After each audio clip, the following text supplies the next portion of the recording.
There's always room on the couch.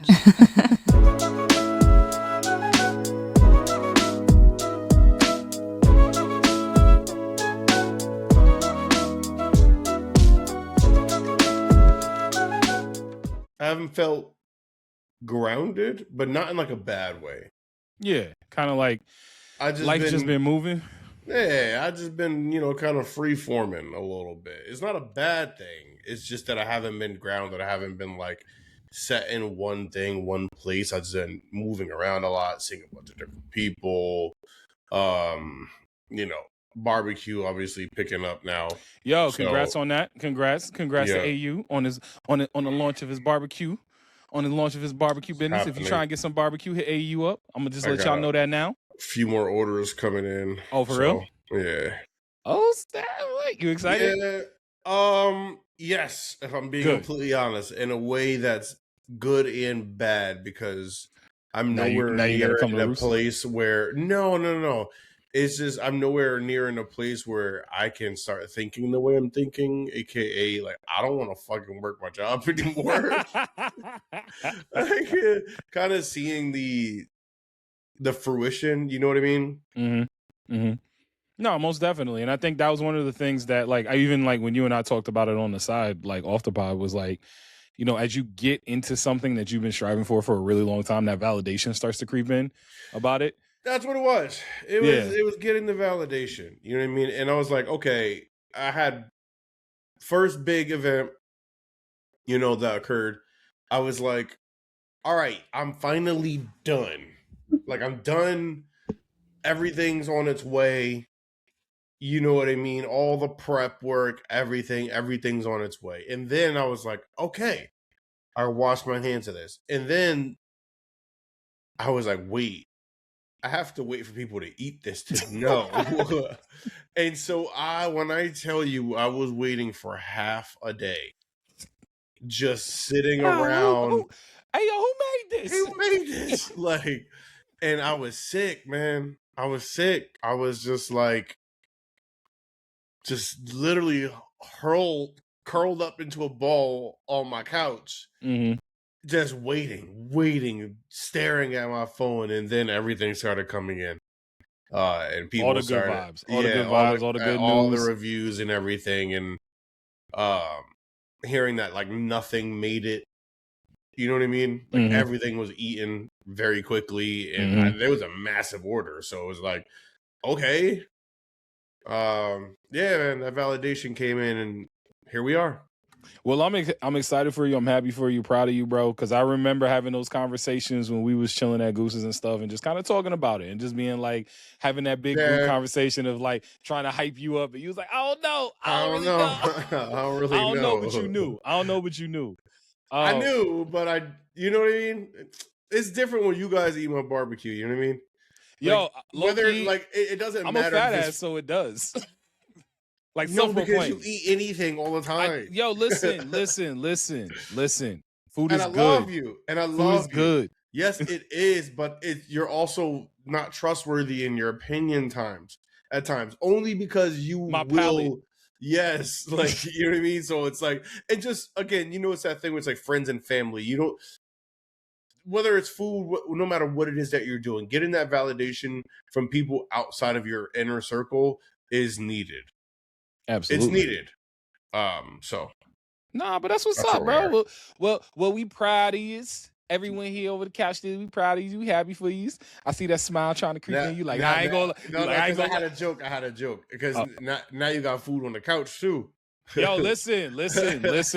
Sometimes you just gotta get food on the couch. But you better not get no stains on this couch, bro. We just wash it. I got a stain thing on my couch. Actually, the couch can't get stains. For real?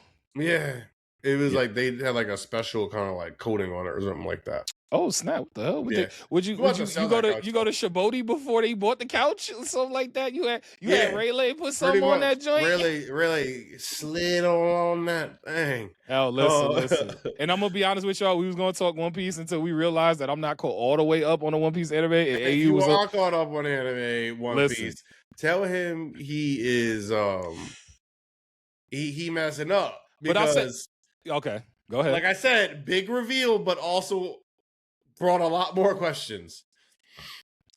I'll say this, One Piece related, because I'm not caught up. I will be caught up by the time we record again, because I honestly fell asleep on the episode last night. I was watching it downstairs. I was having me a little nice little nightcap. It was all good in the hood, and then I went upstairs and I was gonna keep watching it from my phone. And I laid down on the bed to watch it from my phone, and then it was the morning time. Then the sun was up. Why is the sun up? Listen, man, trying to watch something on your phone, at least for me, has always been an extremely difficult thing to do. You have mastered that. And it's an impressive feat. I can't watch things on my phone anymore. I'm gonna put it to you like this way. Bro. I may have mastered it, but I've been in the league like 11 years now. So you know what I mean? Yeah. Like, you know what I mean? I'm a little bit past my prime with it. Yeah. So even though, like, I used to be able to watch like whole series on my phone, just in bed on my phone watching a whole series. 1000%. I can't really do that the same as I used to. I'll either get my wife's tablet or I will. I need something a little larger. Yeah, no, that tablet be going hard, bro. I ain't gonna lie, that tablet go hard. I watch all the K-pop Demon Hunters on that tablet. Still haven't watched that. I don't think I will get on that. Nah, it was good. It's worth the one watch. If you just gonna watch it once, it's worth the one watch. Me, it's fine. It's just not my thing. Fair enough. I don't know. I just couldn't get into it. Is it because of your hatred for K-pop bands? Hold on.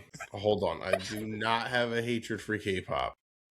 I just have a very particular take on K-pop that I'm not going to go into on this pod. Fair enough. But I actually don't think it's a bad take, but fair enough. I think it's a very good take. I think it's understandable take. It's very spot on. But anyways, wait, hold on. Yeah, I kind of want to say it now. Like I was like, I feel like it's a solid take. We're not saying it. However, I still believe it to be the truth. What's up, y'all? Yeah. What's up, man? What's up? Y'all missed this? Yeah, y'all missed this? What's up, y'all? What's up, man? I mean, you got a little sneak peek, you know, what we've been working on behind the scenes for ourselves and stuff. So that's that. Mm-hmm. Life been lifing a little bit. Yeah, like it's always gonna do. Fair. Also, I guess we could have waited, but Calcio is gonna be at Kineticon. Yes, we are. Kineticon coming up July 17th through the 19th. We're not going to be there Sunday, but we're going to be there Friday, Saturday. No, we will be Friday, Saturday. We're going to be there Friday, Saturday. But really dope. We got a couple of press badges on. So, we got a couple of really, really dope interviews lined up. We ain't going to say nothing yet. No, that we will not spoil. Yeah, no. Y'all gotta just look out to the YouTube channel, to the Instagram channel, all of that stuff. All of that for that, because we ain't gonna say nothing on that. What might you say at the end of it? Subscribe and all of the socials here at the end. Rick and Morty forever. Rick and Morty forever. Yo, I actually saw a clip. I haven't watched any. I'm like 2 seasons behind on watching Rick and Morty. I'm not gonna lie. Behind on Rick and Morty as well. But I did see a clip that he goes back to like Snowball's world. And Snowball make a way. Yeah, Snowball make a appearance. So that's why I saw Snowball and I was like, all right, I'm gonna have to dabble. Yeah. But yo, speaking of coming back, bro, and I gotta get your take on this because I know, listen, don't do that. We just got back here. Speaking of that, did you hear that we getting a piece of our childhood coming back in a big way? Yes, a little bit of, I can't even do the string.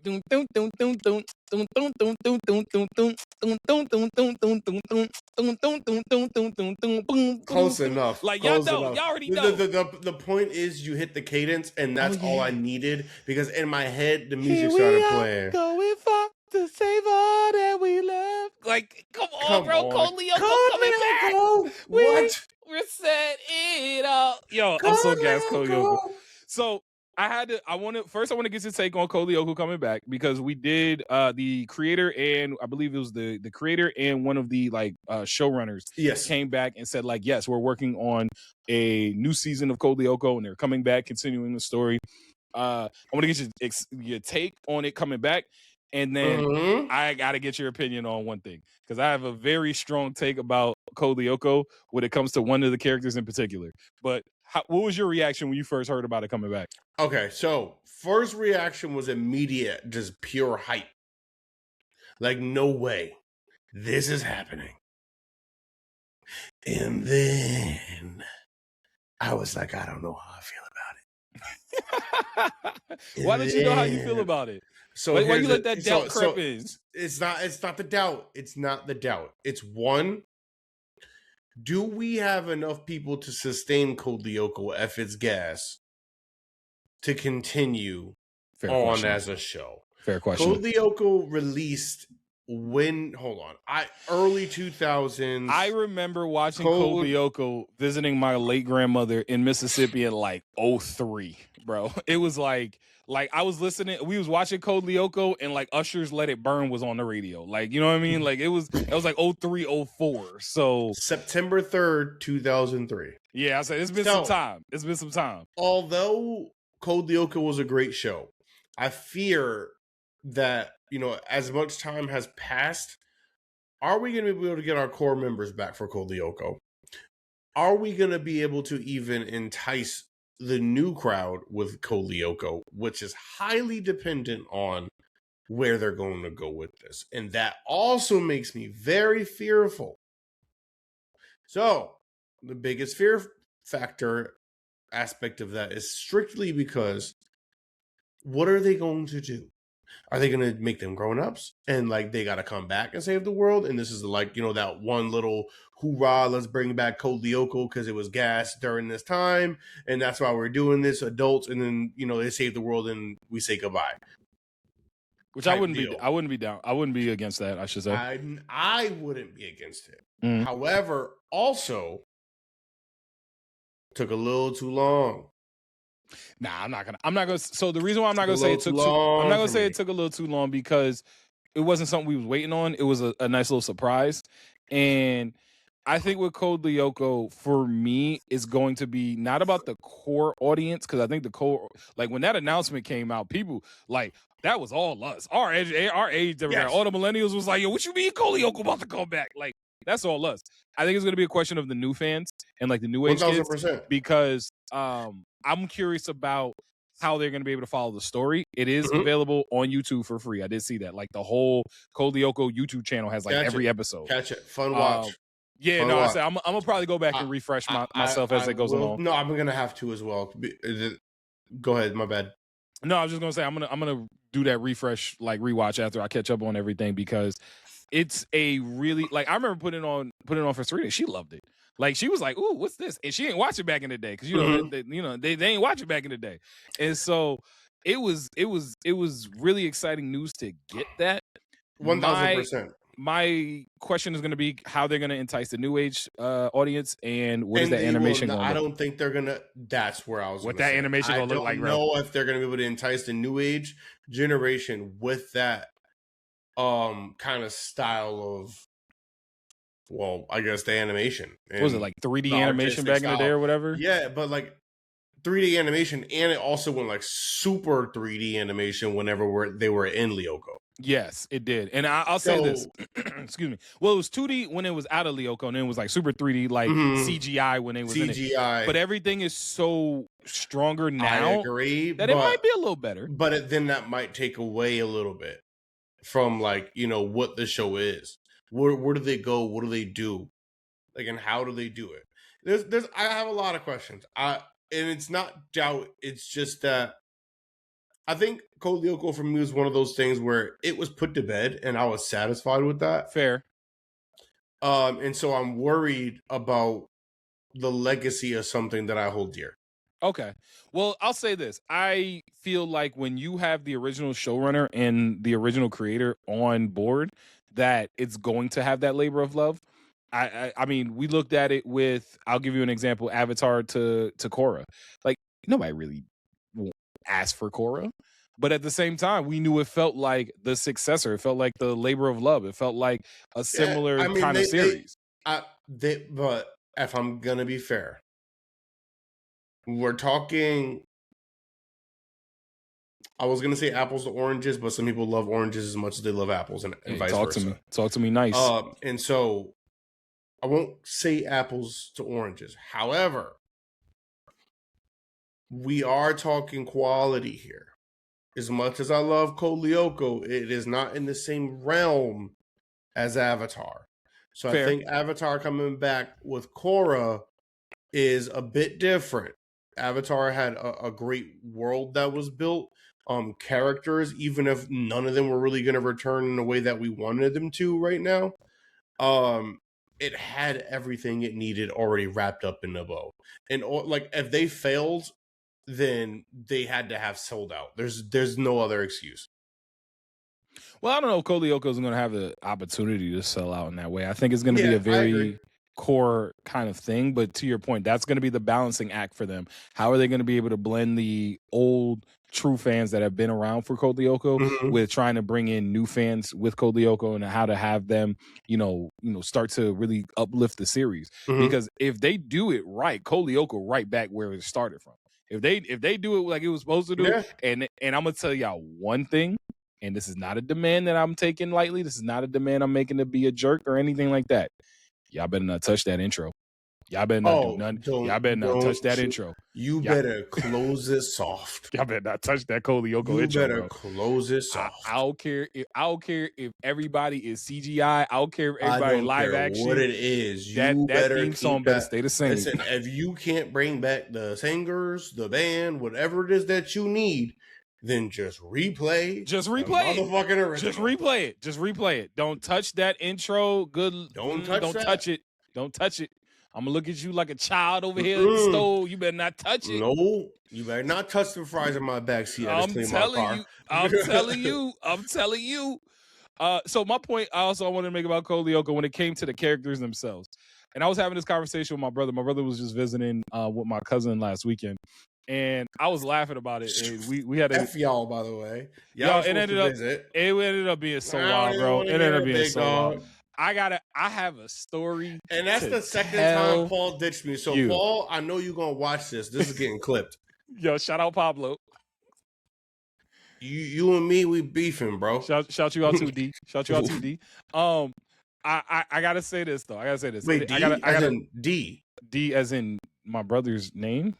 Oh, yeah. Bro, I thought you were talking like D. Nice. I was like, D? Nah. All right, never mind. But yo, it ended up being a wild weekend, and we still looking for my wife's keys. But I wish I was lying to you. Another story. Another time.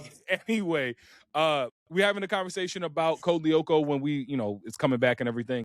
But what got me, I wanted to talk about the characters because we had Ulrich, we had Yumi, we had Jeremy, we had Alita. I forgot the kid's name who ended up getting controlled by Xander, but I want to focus on Odd because Odd was a liability like De'Aaron Fox was. Shout out my New York Knicks champions. I had to throw that in there, but I was a liability, bro. But that made for great stakes in Code Lyoko. Yeah, because you knew you was already going in a man down. Listen, all I'm saying is during that time, I was locked in. They were always in a lose-win situation. A lose-win situation. You had to lose Odd in order to win. Or like they were always down. Like they were always down. They were an underdog all the time in every instance. So yeah, man, it made for great stakes. I loved it. So keep my boy Odd. Don't disrespect my boy. He had a place. Listen, we back when my camera started messing up. I understand one thing. And you know what the worst part about Odd, man? You know what? Now you're about to make me go over here and dog out Odd. I'm not going to do it. Because Odd was cheeks, bro. Odd was cheeks. I'm not going to do it. Yeah, but his power was dope. He was fast. It was, but he was cheeks. The cat was cool, but he was cheeks. Bro. Don't disrespect my boy Odd, man. Come on. No. All right, I'm not going into this. I think we lost Mikey. I ain't gonna lie to y'all. No, I'm still here. My camera just, I said, we back when my camera started messing up. Like I said, it wouldn't be a Couch Steal episode unless my camera started messing up. But and then everything else messes up, and then we got to take a break. And then come back. Please don't say that. Please don't say that. But yo, going back to what we was talking about with Odd. I was just talking about right now. I just had more imagery of Odd, like coming out of the canister, like out of breath, like so than anybody else.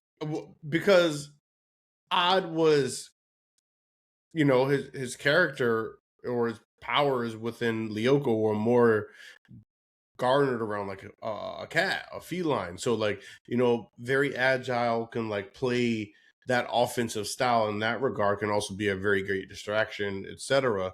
But he not built like that. He's glass cannon, bro. Yeah. Glass cannon. I wouldn't even say straight up glass cannon either. It was more just distraction, kind of like, you know, played the role. And I love Odd. He's probably top 3 for me out of the group. Yeah, out of a group of 5. Well, okay, so I liked Yumi. I was a big Yumi fan. Of course you were. I was. I thought Yumi was dope. I thought Yumi was dope. Because Yumi was dope for everybody. And like, we grew up in the early 2000s, man. Everybody loved the goth girl. Yeah, bro. Like, shout out Shigo. Like, yeah, exactly. You know what I mean? Shigo. Like, you know what I mean? Like, the goth girls were cool as shit. Like, in cartoons. Still, low-key still are. Agreed. But like, so I would That's have. where it started. You know what I mean? I would have like Yumi, then Ulrich, then Jeremy, then I would have Odd after that. Odd was funny, and I do appreciate the dog, the mascot dog, but like, dude, he was such a liability in Lyoko. That was like, we trying to save the world, Odd. We try to say the word. Of course, Jeremy was your favorite up there. Jeremy was up there because I liked him. He just a little too on the nose for me at times, Jeremy, in terms of character and like being the nerd. Fair. But I also give Jeremy credit because, like, I mean, do we count him bagging Alita? Does that count? I mean, I think that counts. I give him. He gets a couple notches for that. I get it. You know what I mean? Like, he gets a couple, not a lot, but a couple. My top 3 are probably Alita, Yumi, and Odd. If I'm being honest, Alita was cool. I didn't hate Alita. Alita was cool. Yeah, Alita was cool. Like, and at that time, you know, it was Halo time, so Cortana. She was basically like Cortana to me. Fair. Like, Alita was dope. Alita was dope. I liked her, and she was reliable. She was strong. She should have been, but still. Nah, good point. I wasn't crazy about Ulrich. Like, he's in my list, but I wouldn't say he was like my favorite character by any point. Like, 'cause he was like, you know, like, why you trying to be Sasuke? He was the leader. Bro? Yeah, he was like the Sasuke, but he like the Sasuke that never turned into a POS. Yo, listen, it was just like he actually stayed with the Leaf Village, but he was still moody and wanted to be the leader. You know what I mean? I was watching one of the things we'll talk about it later too, about like what you've been like kind of watching on the side. So I've been going back watching old Naruto, just Chunin exams Naruto, and I think I mentioned this to you before, but that Sasuke Orochimaru fight. And I don't know, we don't gotta go too deep into it, but that Sasuke Orochimaru fight in the woods. It was like, one of the best. It was one of the best like kind of spans for Naruto fights for me. It was the first time I noticed the animation change, because back then I didn't notice the animation change, but the animation changed in that episode like it did when Sasuke fought Naruto, and I thought that was A1. I don't even look at it for the fights and stuff. Fights are great, obviously, but it was more. There was still real fear, like, and that was might have been one of the most fearful scenes in terms of like, you're watching this like, bro, what is going on? Orochimaru was terrifying. It was terrifying. And it's one of those few times in Naruto, especially, and you don't really get it in the big 3, where you're just kind of really like with that terrifying aspect of something. And they did it very, very, very well. Yeah, because the whole fight he was just playing with his food. He just was like, all right, let's see how. He was really like in the embodiment of a snake, like, but like in the worst kind of ways. Like, man, yeah, I love that fight scene. All right, it was.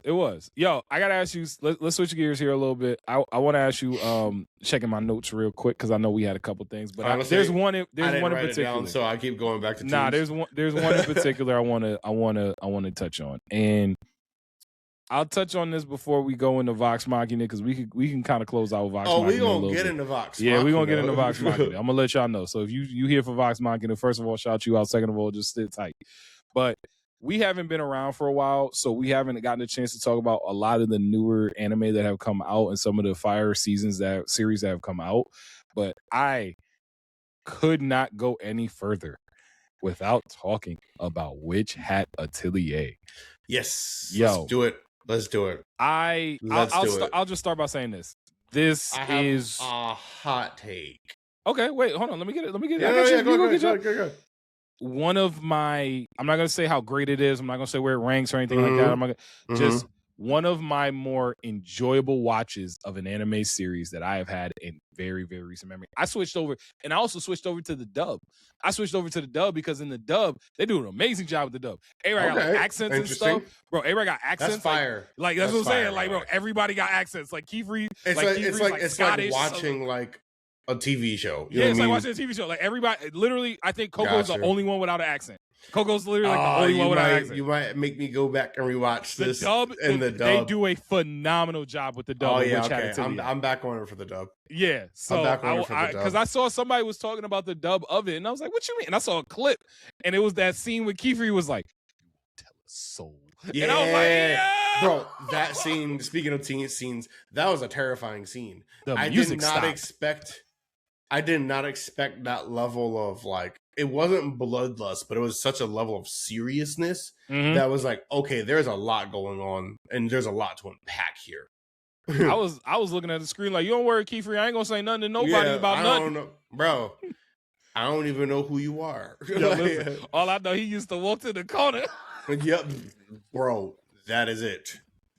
Shout out T Grizzly. Hot take, and it's not really a big hot take, but this is Free Ren if Free Ren was more centered on a broader audience. In what regard? I think Witch Hat is marketed towards a lot of people. Okay. You get those action scenes. You get the crazy animation. A1 animation. Yep. 1000%. You get the kind of like, it's not isekai, but you get the fantasy. Everyone loves fantasy in terms of like, especially when we're talking about anime. Everyone loves fantasy. So you get that fantasy of this, magical world, etc. Now, Free Ren, you get all those things, I think, at a more niche level. Like, for example, storytelling better. And Free Ren, yes. Character development better in Free Ren. I think it's a little early to tell. But okay, so part of that is because Free Ren's character development is phenomenal. Yeah, like her character development itself. But that's what we're talking about. Fair. Like you get Stark and you get Old Girl, obviously, but you're also seeing them grow a little bit through Free Ren as well. I do like Fern. I like Fern. Yeah, Fern. I like Fern's forgot her name. Okay, I get it. So you get those like little things, and boy, are they her students. So they're kind of growing in the same way that she is. But you get to see those little differences for each one of them. And so the character development and like development between each characters and their relationships is wonderful in Free Ren. I feel like with Witch Hat, you're going to get a really great thing of all those things.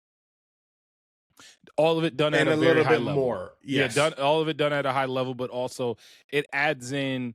It feels, if we're talking in comparison to Free Ren, it feels a little bit more like a shonen, even though it's not. Yeah, it definitely has. That's what I'm getting at ultimately. So thank you for bringing me there, leading me to that water. No, I got you. That's where we at, and that's what I mean by that. It's not a knock at the series. No, because the series is gas. Yo, listen. Gas. Let's be honest about it. Let's talk about it. I know everybody was only talking about the animation, but the series is gas. Yes. I love the main character. Oh, you're a big Coco? Okay, you're a big Coco fan? I respect it. Big Coco fan. Listen, bro, I love how she has those moments where like she's like at a deep dark spot, but no matter what, she's like, yo, I gotta do this for moms. I can't back down now. I can't back down. I got the goosebumps a little bit. Hold bro, on. exactly. She definitely do. She definitely do. I gotta do this for moms. Like, I can't back down now. I can't do it. Oh man, that episode where Agat, and I gotta get to Agat too, because Agat is growing on me, but Agat like. A guy almost got kicked in her chest the first couple episodes. I'm not gonna lie. Yes. But when chill out all the way out. And like, I get it when we get her backstory. I get it. but also relax. Chill out. She didn't do nothing to you, bro. That's what I said. If it was your mom that got frozen, if Coco did something and a God's mom or a God's family member or somebody that God cares about got frozen, sure, I get it. Send her off to her death, if you will. Yeah. But because Coco could have died on that mission, bro, and God did not care. She could have died, 100%. Go on. And just no kind of no issue with it, no kind of remorse about it, nothing. I'll say this, and I don't know if this is me just kind of making it up a little bit because I love the show. I think this is where the show for me is also, it makes the stakes even higher in a way, and it makes it more interesting. They're kids. Yes, very much so. And children. I think we forget that because they're doing these high level advanced things and they're supposed to be like so important and they have to be up to a standard and everything.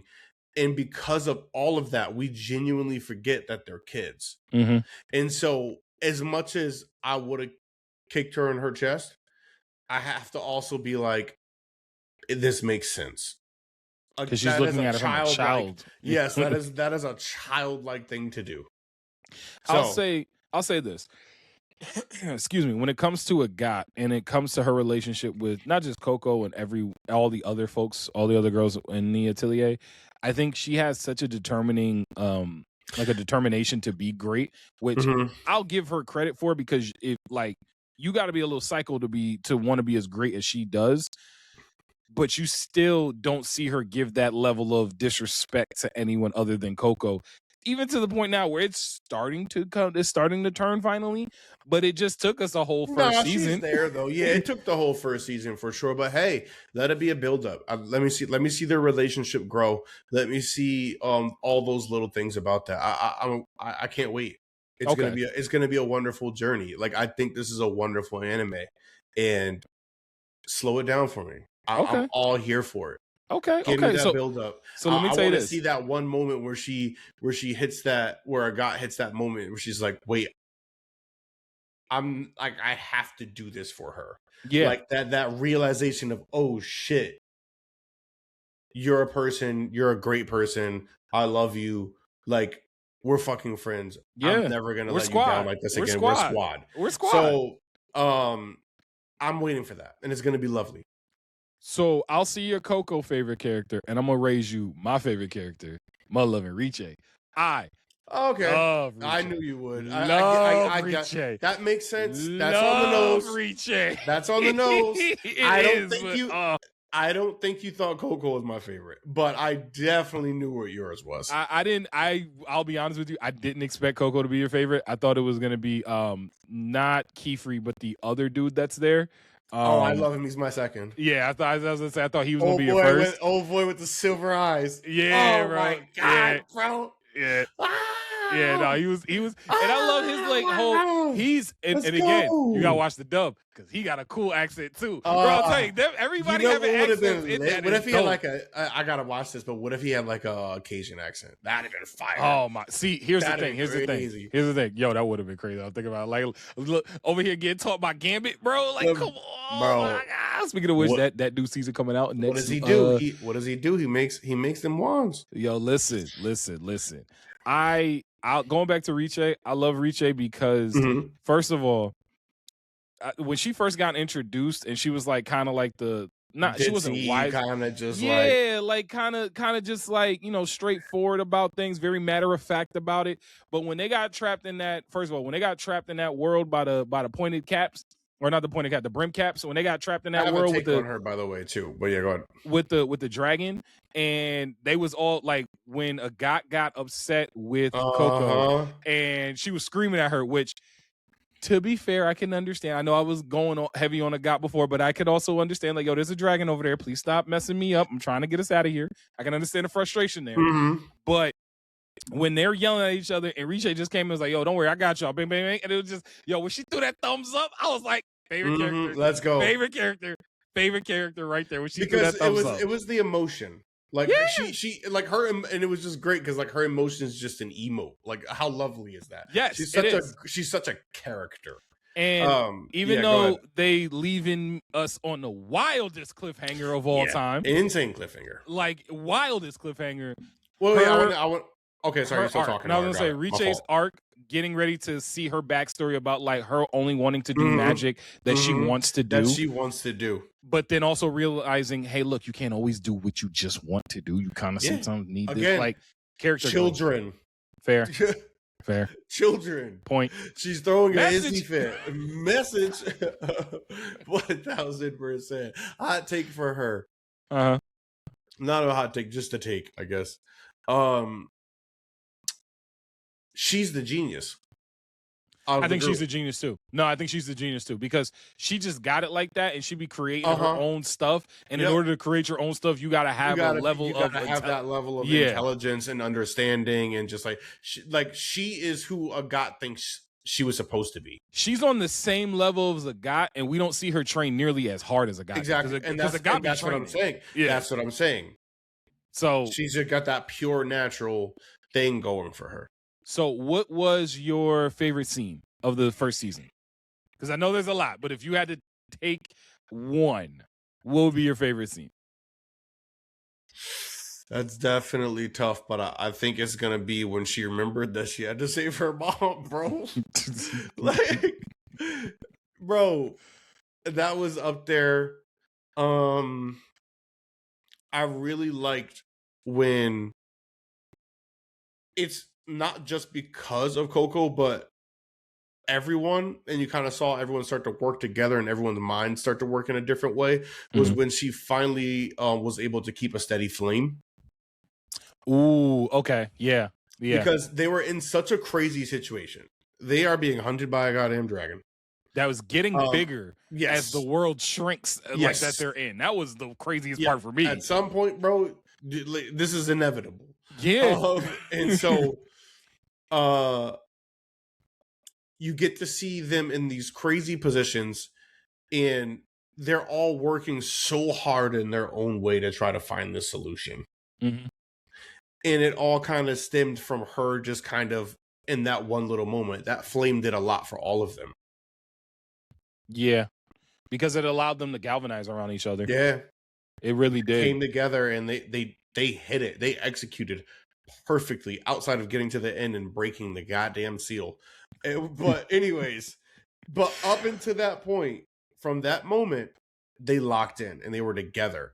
And that's what I'm saying. I can't wait to see the slow burn between Agatha and Coco, because like at some point in time, Agatha is going to have to acknowledge her and is going to have to realize what she's capable of and what her hard work and effort will turn into.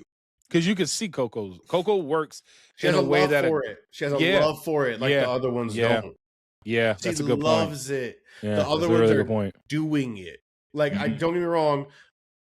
I'll give you a +1 on your main character, or rather, most liked character, because I think she just loves doing what she wants to do. I think whether it was magic or something else, it didn't matter. You get what I'm saying? This is what I like to do. I love doing this. This is what I'm gonna do. Yeah. It could be just drinking water that day. Like, I don't know. Listen. But yeah, I'll say my favorite scenes. I had two, and I only have two because like it's honestly a tie. One is Coco, and it was, to your point, when she was remembering her mother that first time on that episode where she had to do the challenge, and when she was like, "I've always been good at drawing straight lines," and she hit that line, and her mom like was teaching her. Like, I was like, "Let's go, Coco! You better get up there and get that flower, girl." Also finding her strength, and that's what I think Coco hasn't found yet too. It's just something with straight lines, bro. And I think that's why she can't draw circles well. Yeah, because like she likes straight lines. But I feel like maybe she can do something that may not be the traditional way. She just has to find her strength. Like when she found it, when she put the ink on a rock and how she did everything and hit that. You know what I mean? She has to find her strength. And once she finds her strength, that's when she turns into a real witch. So I'll say that one. Excuse me. And then obviously everyone's going to say the crazy dragon magic that Keyfree dude. Fire, but like it's not my favorite, but I acknowledge it for what it is. But I acknowledge for what it is. I acknowledge that it's like simply amazing. One of the best animated scene moments I've ever seen in my life. So I acknowledge it for what it is. Last time I was like, ooh, like that was Kaiju number 8 when he first introduced himself to the squad and he punched Kaiju number 9. Ooh, number 9. All the way back up because he was coming down to bomb everybody like a meteor. So and he looked back and they was all protected. Just said, yo, I was like, whoa, no way. So I got you on one, and last time I felt like that about a scene, Benny Maru in Fire Force when he hit that about Fire Force. When he got listen, I ain't gonna lie to you. When he hit that doom, and I was like, yeah, so, he turned my boy to a moon. We gonna go Fire Force next episode, not just because. Yeah, no, I need more time on. I need more time with it as well because. Oh no, I need more time to talk about it. See, I need more time because I haven't. I'll be honest with you, I still haven't finished it. I still got like 5 more episodes left, and every time I watch a new episode, I'm like, I'm gonna take a break. I watch the episode and be like, give me 5 minutes. I watch another episode, give me 5 minutes. So like, I'm slow burning it all the way through, but you already know how I feel about ask why you feel like you got to take these breaks. Let me be honest with yourself. I'm gonna be honest with you. Let me make my Witch Hat thing first, and then I'll tell you exactly why. Hold that thought. Some other Witch Hat moment was when they fought the dragon, but not when they actually, like, when Keyfree came in, but when they had to write all the seals, and they were like, all right, you guys ready? Let's go. And they just got busy. Bro, they got busy. Yeah. They got so... They started running. I love the direction in that scene, by the way. Yes. The direction is A1, bro. A1. So let me tell you why I'm slow burning Fire Force. I'm gonna just try and the only reason why I'm doing this because my camera's still bugging out and my wife gonna kill me because she got a mess back there. But so I'm slow burning Fire Force because threw her ass under the no, not even just because I know that she's gonna be like, that's gonna be the first thing she say.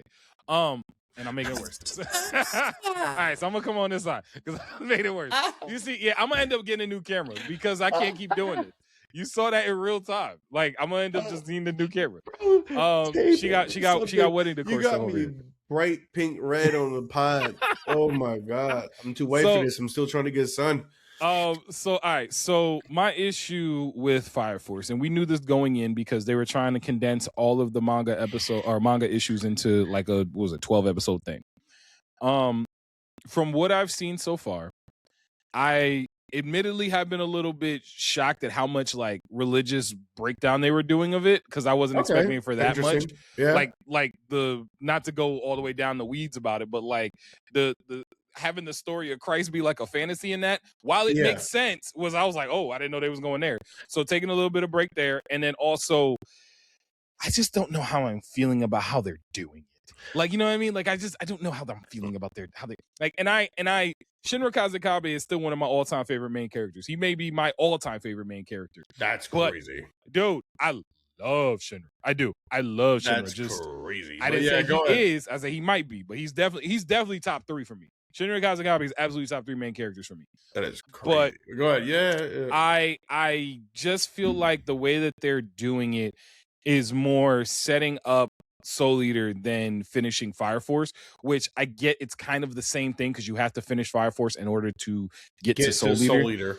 But I just kind of want the story to like finish your story, finish how it's supposed to be, and then go from there with blending it into Soul Eater, if that makes any sense. I just feel like I've invested a lot of time, effort, and energy into watching my story about Fire Force. So give me the finale of that, and I feel like they're not giving it. So like, I'll give you a similar take. I get where you're going. No, but I'll give you. Where you're going. It was like it feels rushed. And it feels like you want to know what it feels like. You want to know what it feels like? They're not doing, like you said, they're not actually giving everything they've built the satisfaction of a great ending. Yeah, I feel like I never got an ending with Fire Force, at least for me, when you finish it. I mean, I feel like I never got a real ending with Fire Force. It just felt like I got here's the end prequel to Soul Eater, and the end is literally just because I'm never gonna see these characters again. Yeah, it was this a very similar feeling I got from the final season of The Boys. Like I got a very similar feeling. You know what I mean? Like it feels kind of like that. You know what I mean? Like I'm enjoying it. I'm gonna enjoy it. Sure I liked how I it, felt about the final season of The Boys until you kind of just said that. Because it makes sense. Like it just felt like they were setting something up. Fine, but wait, what are they setting up? Technically they're setting up their prequel thing with Soldier Boy, like the Soldier Boy series. Yeah, so I know that, but that's not setting up anything we don't know about. It's not new. Yeah, but they added a lot. I think they added a lot of like the episode when Homelander gets the compound or the V1. I think was like a whole prequel episode for the Soldier Boy series. I can get that. I can understand that. Shout out Davi Diggs though that season. Davi Diggs was ridiculous in that season. The dude with for O-Father was nuts, bro. The way he said the way you punish my sin pit, bro. I lost it. The way you punish my sin pit. Somebody had to write that. Somebody put that on paper. Somebody had to think about that. Had to think about that. They're going to hell. No. If there is a hell, they're going there. The way he was, and that's why I give Davi Diggs a lot of like credit for that because he playing with God, bro. But not only that, but saying that line with the straight face, bro. The way you punish. Yo, The Boys was nuts. The Boys was always nuts, but they always they still gave us that. They still gave us that. No matter what. I will always credit them for upping the ante in a way that I don't know if I've ever watched the series do. Yeah, they will up the ante no matter how they have to do it. No matter if you think that there's no more ante to up.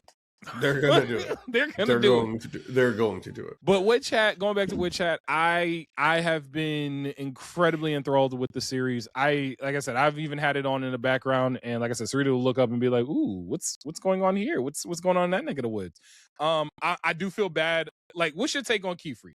What's your take on Magic Gojo? Magic Gojo that was once Chakra Kakashi. Yeah. Like Jesus, how many more of these characters can we survive? Well, bro? I mean that's where I'm at. Kakashi is the white character goat. He's a white hair character goat. Kakashi's the white hair character goat. It's dry for me, but I get it. Mm-hmm. Your argument is sound. You make the argument, it's valid. I'll never debate you on it. Or anyone else for that matter. I understand it. But outside of like me being tired of this trope for white-haired leader gentlemen of children, he's the only one I feel a little creepy about. Okay, I can see that. I feel like his relationship to those young girls personally is just a little too close. It feels a little weird. I feel that. But that's my own personal opinion. This is not about the show or anything like that. I can understand that, though. If I'm going to separate that, he's not a bad character. I do like him. And I like that he has that ability to hit that switch. He doesn't have to be mad to hit that switch to do and make someone understand his point. And what I mean by that is like, you know who the fuck you talking to. Yeah. You know what I mean? Like he got that switch. Yeah. Yeah, and everybody know he got that switch. Yes, and everybody know he got that switch on him. Like everybody know he got it on him. So, yeah, I like that. I like that a lot. He's dope, obviously. Yeah, he's not giving me much more than that. So my issue, I feel like I just saw this. I got an issue with Keyfree though. I think Keyfree will, and we'll get this revealed as the series goes on. And he's a villain or something like that. Not a villain, maybe a former villain. I got a theory he might be a former villain, like or a former Green Cap. But shout out everybody that's reading it. And I ain't gonna lie to you, I ain't reading it. Track them down. Yeah, like that kind of thing. You feel me? Like I like, yo, you gotta get one to get the rest of them. You know what I mean? Mad Eye Moody. Yeah, Mad Eye Moody. You need a Mad Eye Moody. You need a Mad Eye type. Yeah, exactly. He's Mad Eye Moody. You just got to make him like white haired and sexy for all the girls. You know what I'm saying? Like he ain't gonna catch Voldemort. He will die by Voldemort. But he done brought in the next generation to handle that. I think my issue for me with Kiefer is that he is so focused on Coco being the person that will get him to where he needs to go, or to whatever his end is, that everyone else doesn't matter. And I give you the example He of makes that very evident. The old man. That old man was just there making potions and like chilling with his grandson making wands, bro. You had to erase that man's memory like that. Well, that's because he was going to tell. He was going to tell. Yeah, he was going to tell. He was going to tell, bro. But at the same time, he could have did worse probably. He just erased his memory. I feel bad the way he doing the old man like that, and then gaslighting the little boy like that. Like, bro, like, no, man. Yo, he said like, gaslighting, bro, he said, maybe and see that brain ass like. You know what, dude? Very, very good call. Because it led me to that Mad Eye Moody thing, and I think he is Mad Eye Moody. Like, yeah, he's one of them. I think he was one of them. He not one of them no more. But I also think that's why everybody know he got that thing on him, because they're like, bro, he might know something that's been outlawed for generations. Hold up, you gonna turn me into a toad that's gonna fly away? You just stop playing with Kiefer. I mean, you caught up, right? Yeah, I watched up to the boy crazy just got ass turned cliffhanger. into a wolf. Like, yo, so yeah, oh my God. Like, it's a possibility. Like, this is. Do you think he's really gonna be able to turn back? I hope mean, he can. Here's the thing. I feel like the reason why people shouldn't be using magic and it being gatekept is necessary. It's valid. Oh no, it's absolutely valid. 100% valid. And the reason why is because you could really just do some shit. I mean, Coco just did some shit. And my point is, if he could get turned into a wolf, he could get turned from out of wolf. Fair. Okay. All right. Good point. Good point. There's enough they might not know what the spell, but the spell exists. They might not know what to do, but they know it exists. So that's because I loved his story. I love this bro. I love this damn show so much. I loved his story about how he was like, look, I can't do this in front of people. I've been failing. I don't know what to like.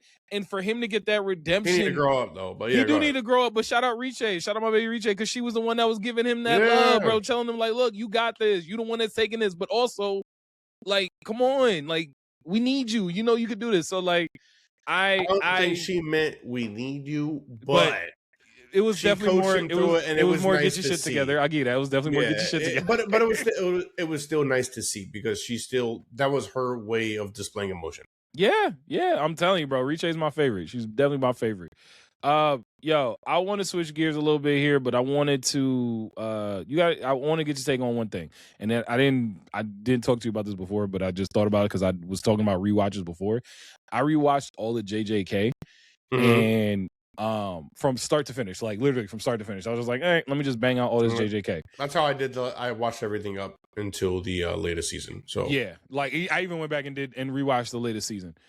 JJK had, and I feel very confident in saying this statement, Jujutsu Kaisen has the most consistently great animation throughout the entire series. Yes. Like consistently. I don't feel like that's a hot take either. I feel like that's just the consistency of the animation that they've done from the first couple of episodes. People don't have crazy animation at times. Like, and those times could be better than any point in time in JJK. Yep. And you can make that argument. Absolutely. But consistency-wise, for what they're doing and what they're producing, no one comes close. Yeah. Like, you could... One. What? Vinland Saga. You gotta raise me that Vinland Saga here. So the thing with Vinland Saga, and this is, and I'm gonna say this, and it's not a knock against Vinland Saga, but it is a fact that they do have a little bit of an edge in that regard, because can't nobody draw a field like the motherlovers in Vinland Saga, bro. Like a field of grain. I was waiting to see where you were going with this. You know how beautiful, bro. You know how beautiful that field of grain be looking. A man got his head chopped off, and I was like, that was beautiful. Like, what are we talking about? Like, look at that. Look at that color coming out his neck. Like, yo, color coming out his neck is crazy. That is crazy, bro. Yeah.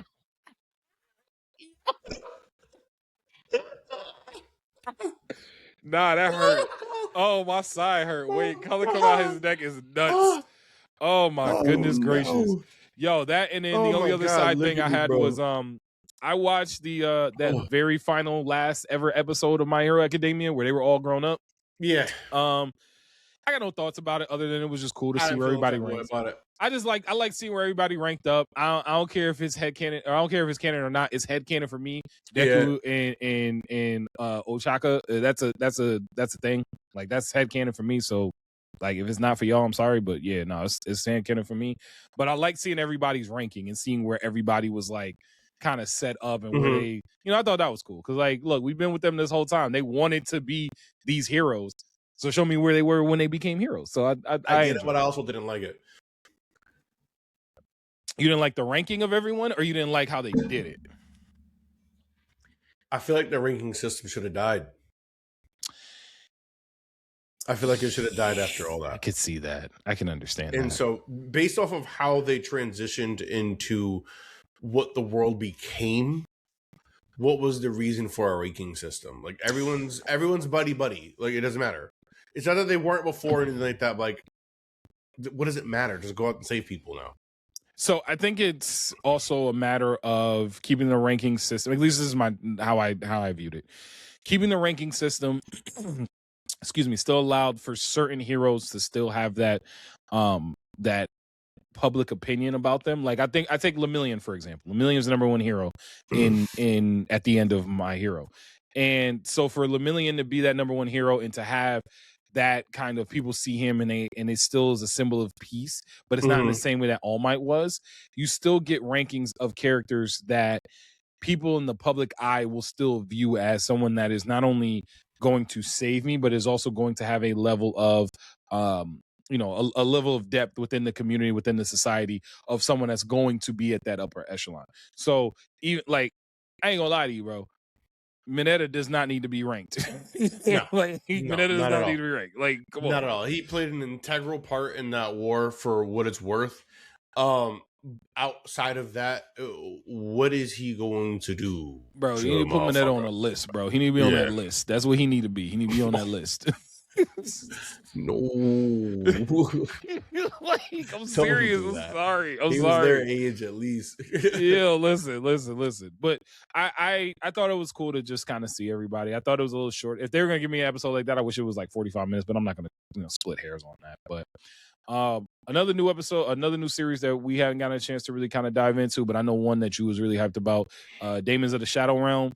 Now, from the creator of creator of Fullmetal Alchemist Brotherhood. Yeah, no, I had My Hero on the brain. Leave me alone. Fullmetal Alchemist Brotherhood. So what you thinking about Daemons of the Shadow Realm? I didn't go into it I tried not to go into it with too many expectations.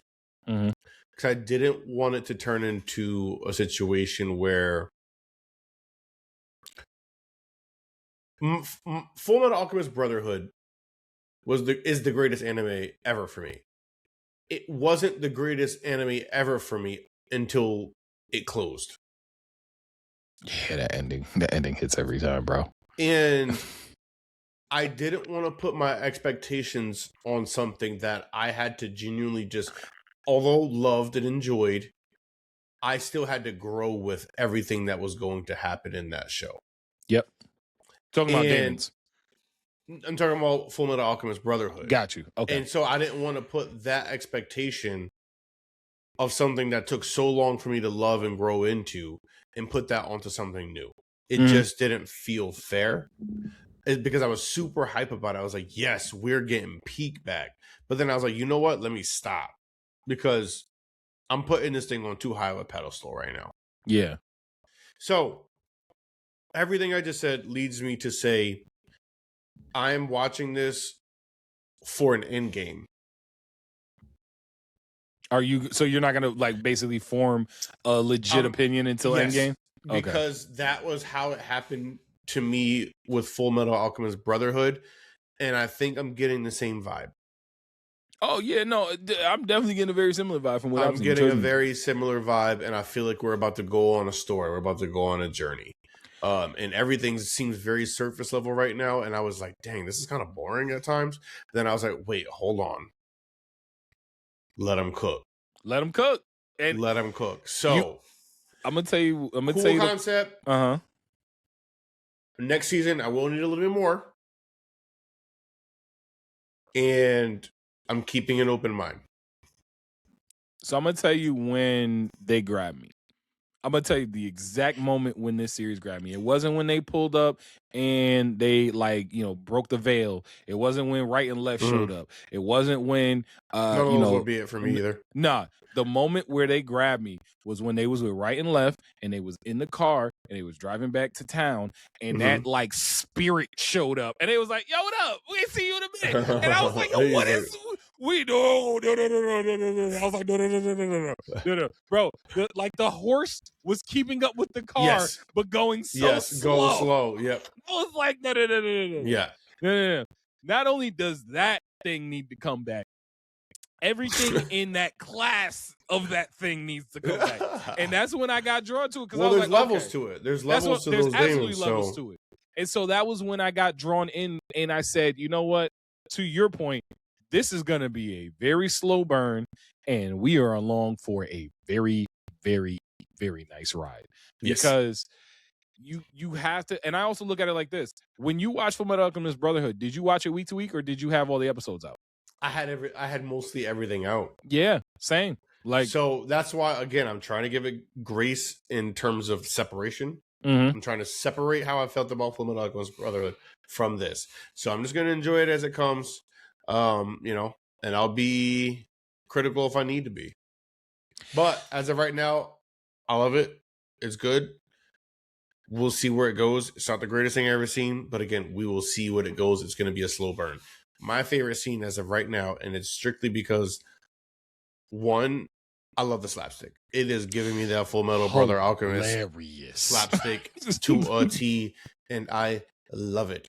And my favorite slapstick moment was when they were all in the house, and old boy was like, how am I going to make it out of here, or something like that. I can't quite remember. But it was a still, and it said, this dude was a barbarian, meatheads. It said, this lady's a killer, or something like that. And it just and they all had their own little perfect expression of their face. And that perfectly depicted, he's not lying. He should be fearful of every single one of them. And he should really be fearful right now for his life, not because they might kill him, but you are in a bad situation when everyone you look at has a devious title next to their name or their face. Nah, he's in trouble. Yo, look, I'm in the wrong room, y'all. I need to be put in the other room. I don't need to be in this one. I don't know. Yeah.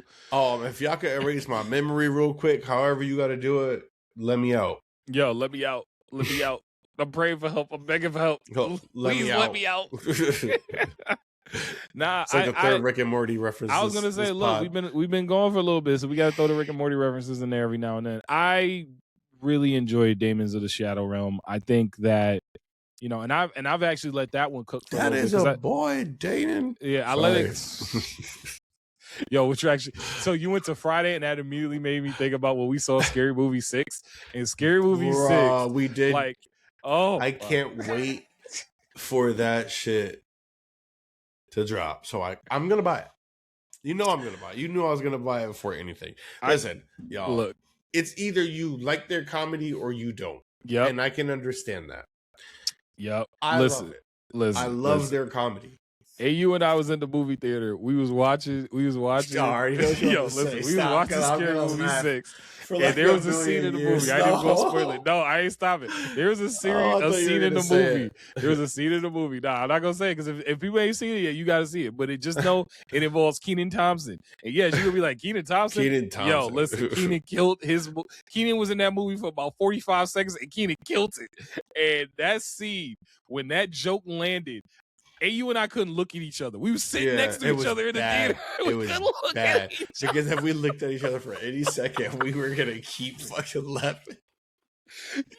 I missed the whole scene. I missed I missed the whole scene after. I don't missed even the remember whole what next happens. scene.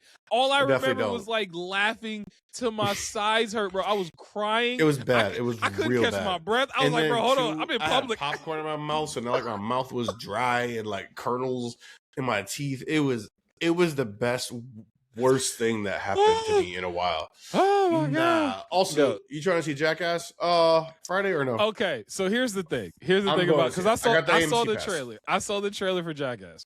I've never been a big Jackass guy. I'm not gonna lie to you. Okay. So here's the thing. One, it's the last Jackass, and two, some of those clips from that trailer look so ridiculous. I literally said I might have to go see it. Yeah, but that's Jackass. Did you ever finish one? Did you ever? I don't think I've ever finished one. I've always seen like I've always popped in on a Jackass movie. Like it'll be on MTV or something. It's white boy humor, and it's where it all began. I feel like in a real way. Okay, but like you said, it's so ridiculous, and you never know what's going to happen next. Yeah, it just creates this level of like, bruh, no way. So every time something happens, you're like, no way, but it's funny as shit. So I also think about it like this. I've only ever seen a Jackass movie on a small screen. A Jackass movie on a big screen, I think actually might take me out.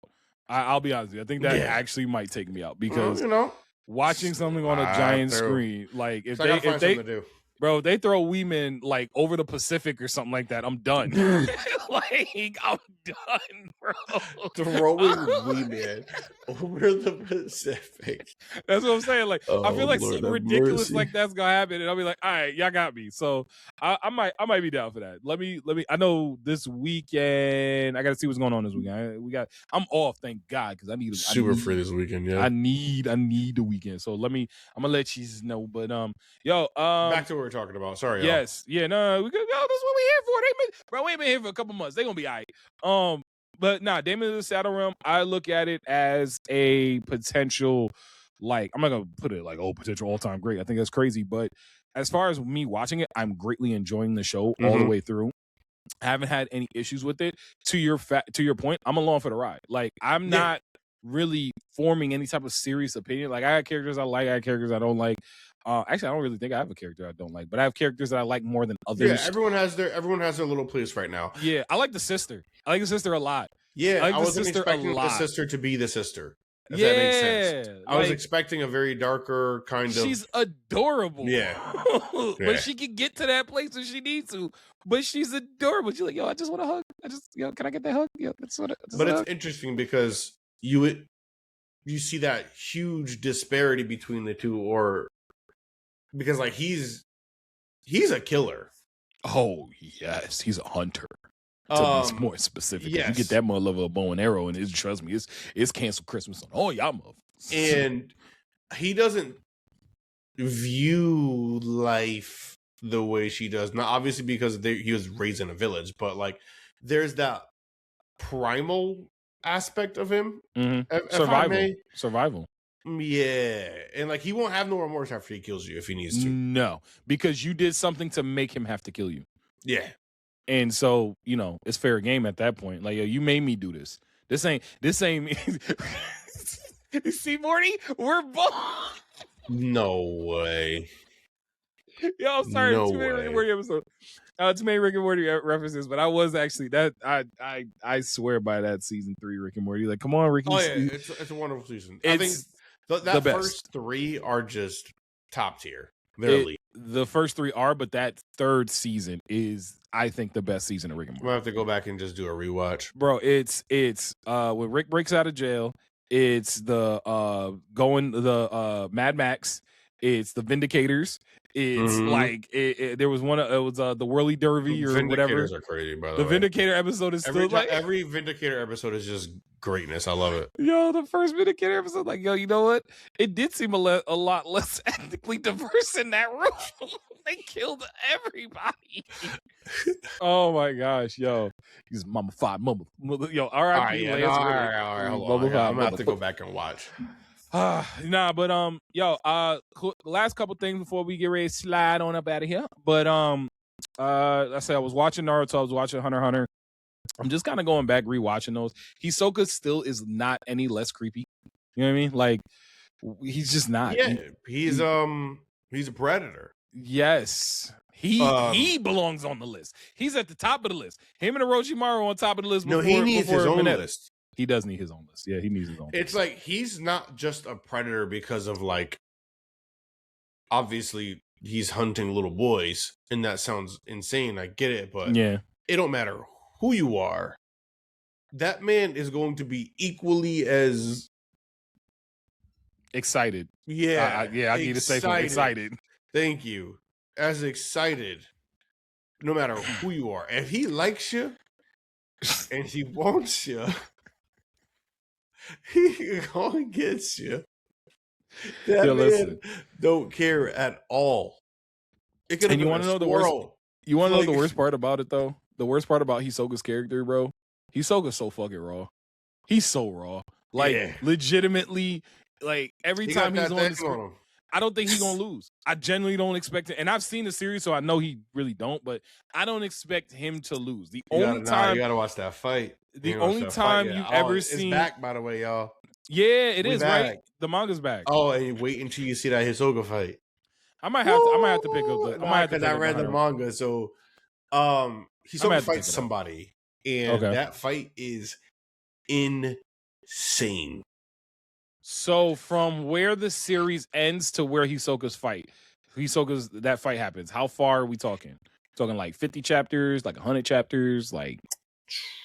It's hard to say because I don't know how that's going to translate into. No. I mean, talking about animation. I'm literally just talking about. From what I remember, it was pretty early on. It was pretty early after. If I'm being completely honest, I'll let you know right now. All right, bet.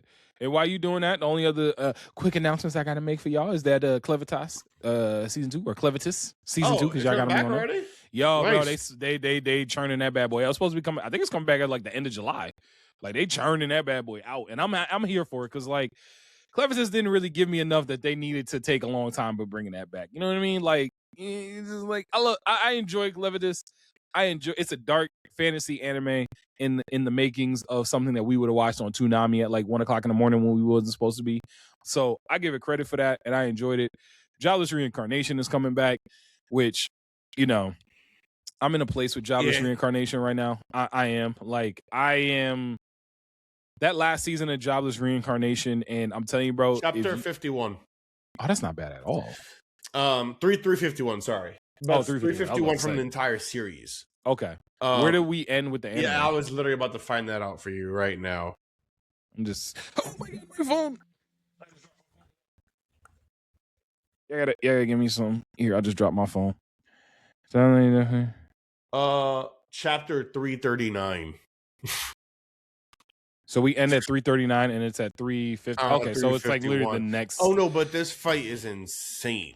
It's wild. Okay, because you read it. So out of the fights that you have seen in My Hero that I know about, where would you rank it?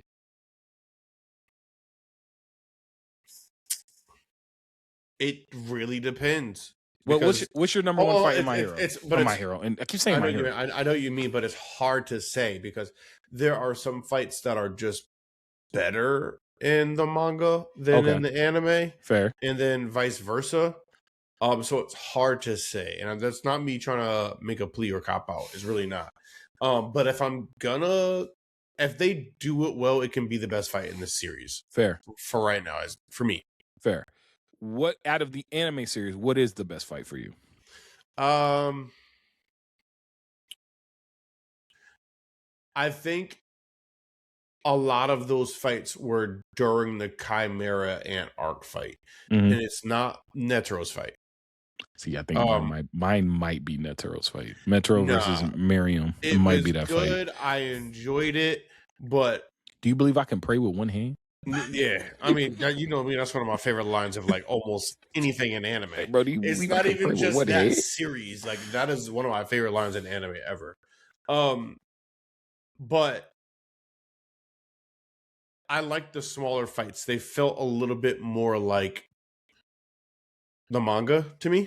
Okay. Little quick bites. you get like those you get that narration and just kind of it's just cool. I love it, and that's half the reason why I love watching the anime. If I'm being honest, the anime actually does feel like the manga.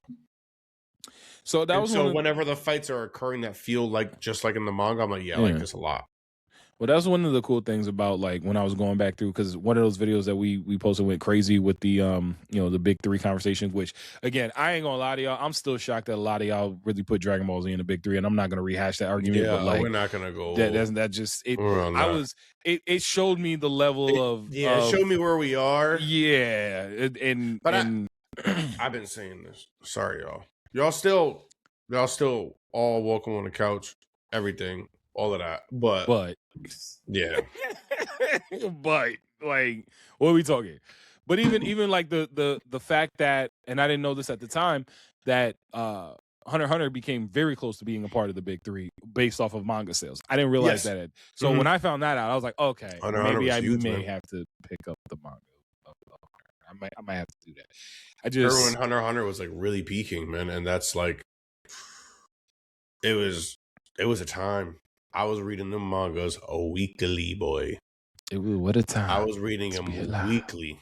I was pirating them things like a motherfucker. My man said I was on them high seas. I was on them high seas, boy. Finding but that's also, I think that was definitely my peak in terms of like how much manga I've read. Okay. I know I buy a manga here and there, but when I was pirating, like respectfully, and not even just, I was pirating because I was a kid. I couldn't afford all this manga. So I'm broke. But it was broke and it was easy. It was right there. I can't.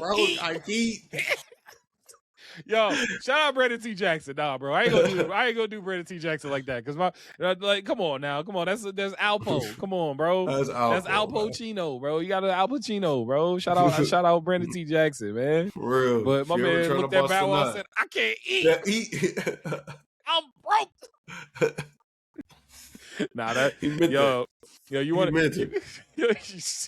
bust a nut? The busted nut bar is crazy. Like, why you drinking booty sweating that up? Having over there sipping on Apple's ass water. Yo, doing this episode. Anyways, I have forgot what we were even talking about. We were talking about manga, reading manga, and get away from you saying that, and I can't. Listen, it could never be made today in this day and age, in this climate of society. But Tropic Thunder is absolutely one of the all-time funniest movies I've ever seen. Let me explain to y'all motherfuckers who want to do blackface something. Yeah, that's how you do it. Listen, as a caricature of itself. Yes, that is how you do it, man. Robert Downey Jr. got nominated for an Oscar behind that role, bro. Crushed it. Like crushed it. I mean, also the direction and the writing for the character. It was just funny, man. Absolutely. I was associated, said it told. It would be cooking up some crab apples. That's some crab apples. Yo, no. What do you say? We say like out there, like Crocodile Dundee. He's like, oh, pump your brakes, kid. That man's a national treasure. He became Australian real quickly. Quick. Oh boy, broke the fourth wall immediately. Oh my god, bro. Yeah, you know it's a real story. Baby lost a kid. Like mother lost a baby. Mother lost a kid. Oh my god, yo, AU. This has been fun, bro. This is definitely. It's definitely been fun all the way through. It is fun for sure. Oh, and also, and I did mention it before, but I am gonna have to mention it again. Shout out to everybody that out here in these streets. Oh my god! That rock with my New York Knicks, my 2026 NBA champion New York Knicks. Go New York, go New York, go, bro! I was down there at that parade. It was crazy. It was absolutely crazy. And remind me to tell you a story about what happened to DJ Swelly. I can't wait. I got an idea. That's it. Remind me to tell you that I got an idea. We're gonna talk about Swelly for sure. I ain't gonna lie, that was gonna be behind the paywall. I feel like there's a secret behind that whole entire thing that hasn't come out to light. Yo, yet. Listen, all I want to know what it is. It wasn't crazy, but it was definitely one of those moments where that is gonna be one of the moments from going down to the Knicks parade that I'm gonna remember. Was that moment that happened. It was one of those kind of like real funny moments, bro, that only happens with us. And it will probably only happen to Dan. Yo, facts. But yo, AU man, before we slide on up out of here, first episode back in a couple months, you got something you want to leave the people with before we go? Man, you already know. So it's room on the couch, baby. Always. Yo, definitely that. Thank you for everybody who's been rocking with us. Everybody on the socials. It's been really dope to see that Ed and Eddie joint. We might have to start talking more cartoons from the 90s just because y'all went crazy for that Ed and Eddie joint. Because I didn't realize we had that much of a or rather not that us, but like in general, I didn't realize there was that much love for the cartoon era. Listen. If y'all want some cartoon era conversation, we can do some cartoon. We can do some cartoon conversation, bro. Like, let us know. I can't. That is one of the most fire episodes of the whole entire series. Listen. The Mondo Stink Bomb, man. Come on, bro. Nah. I got one for you. It wasn't the Mondo Stink Bomb for me, even though that one was crazy. It was the that Double D screaming at the end. I can't breathe. I feel like the voice actor got trapped in their box and they just threw mad fart bombs or something in there and he actually couldn't breathe. I believed everything that came out of Double D mouth in that instance, and that's what made it funny. You know how it's like where people like, you know, I don't ever want anyone to get seriously hurt, but when someone gets hurt, you know what I mean? Everybody collectively is laughing. Yes. 100%. Yo, you good? That's what, I bet. That was funny as hell. I was gonna say, remember when Eddie broke out his brother's hot sauce? And he was like, "Oh, this is supposed to be a real gut puncher." Like, all this thing, yo. And Ed's head looked like a doggone like used match. Yes. Hi, Eddie. Yo, I ain't gonna lie, bro. We can do some cartoons, bro. No. We can do some cartoon Fridays. Y'all ain't ready. I got the need to feel the breeze in between my knees. That Boomerang episode was insane, bro. This series, y'all don't, man. I don't know. Remember the hide and seek episode? Nah. Remember Jimmy being a sumo wrestler? And they tried to episode, yes. And they tried to fling him to Japan, and he landed on them. And oh my god, bro! And the reason why I said the moon is because they were both looking up at the moon at the stars, and Eddie just saw this big ass ka-ching sign. Like I was like, "This man, bro, is the worst." Oh man, with his legs, he couldn't even move. And then I'm pretty sure Ed got stuck in his belly button. Yeah, and somebody absolutely got stuck. Yeah, just in Jimmy's belly button got stuck. He disappeared because he tried to do the sumo wrestling with him, and he jumped his belly button. He disappeared. And then he was like, "Squeeze him out" or something like that. It was wild. My god, nah. We might have to do like just maybe at the start at the end of the pod when we wrap up going forward. We definitely got to do a cartoon remembrance or something like that, bro. For sure, we could definitely do that. Oh my god, but yo, since we gonna slide on up out of here, appreciate y'all rocking with us. We'll be back soon, and other than that, always rule.